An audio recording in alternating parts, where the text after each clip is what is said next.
అందరికీ నమస్కారం. Welcome to ప్రజాక్షేత్రం. YCP అభ్యర్థులు వాలంటీర్ల మీద అతిగా ఆధారపడుతున్నట్టు కనిపిస్తుంది.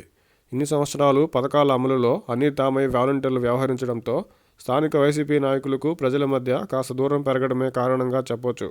తమను వాలంటీర్లు గెలిపించాలని కోరుతూ వారికి కొన్ని చోట్ల గిఫ్టులతో పాటు అదనంగా 5,000, 10,000 ఇస్తుండడం వైసీపీ ప్రముఖ నేతలు సైతం వాలంటీర్లు గృహ సారథులతో కలిసి వైసీపీ కోసం పనిచేయాలని పలు సభల్లో బహిరంగంగానే కోరడంతో వైసీపీ నేతలు వాలంటీర్లపై ఎంతగా ఆధారపడ్డారో అర్థం చేసుకోవచ్చు.